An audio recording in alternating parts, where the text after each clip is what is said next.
Hi friends, welcome to Avadi Samayal. இன்னைக்கு வெங்காய போண்டா எப்படி செய்யறதுன்னு சொல்லி நம்ம பார்க்க போறோம். அதற்கு தேவையான பொருட்கள்: 1 கப் கடலை மாவு, 1/4 கப் அரிசி மாவு, ஒரு வெங்காயம் பொடியா நறுக்கியது, ஒரு பச்சை மிளகாய், கருவேப்பிலை சிறிதளவு, பெருங்காயம் சிறிதளவு, சோடா உப்பு சிறிதளவு, 1 டீஸ்பூன் சில்லி பவுடர், காரம் தேவைக்கேற்ப எடுத்துக்கோங்க, உப்பு தேவையான அளவு. இப்போ இதை எப்படி செய்யறதுன்னு சொல்லி நம்ம பார்க்கலாம். பவுல்ல கடலை மாவு, அரிசி மாவு,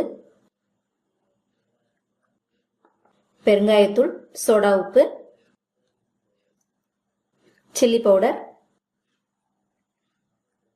பச்சை மிளகாய், கருவேப்பிலை, வெங்காயம் சேர்த்துக்கோங்க.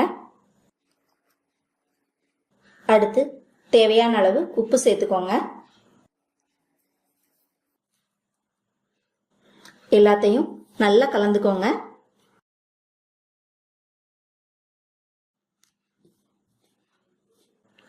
அடுத்து கொஞ்சம் கொஞ்சமா தண்ணீர் சேர்த்து பிசைஞ்சுக்கோங்க.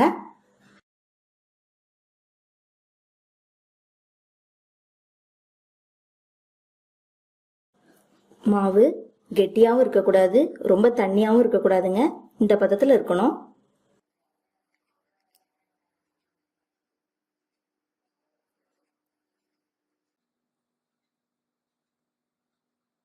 அடுத்து நம்ம எண்ணெயில பொரிச்சு எடுத்துடலாம்.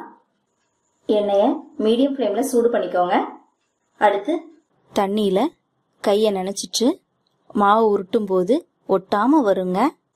அடுத்து போண்டாவை எண்ணெயில போட்டுடலாம்.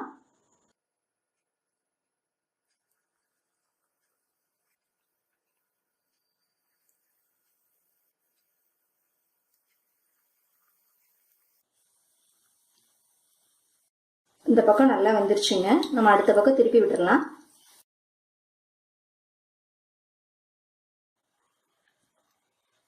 ரெண்டு பக்கமும் நல்லா வெந்துருச்சுங்க.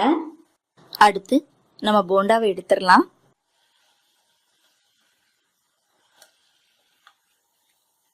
நம்மோட சுவையான வெங்காய போண்டா ரெடி ஆயிருச்சு. இது எப்படி இருக்குன்னு நீங்க வீட்ல ட்ரை பண்ணி பாருங்க.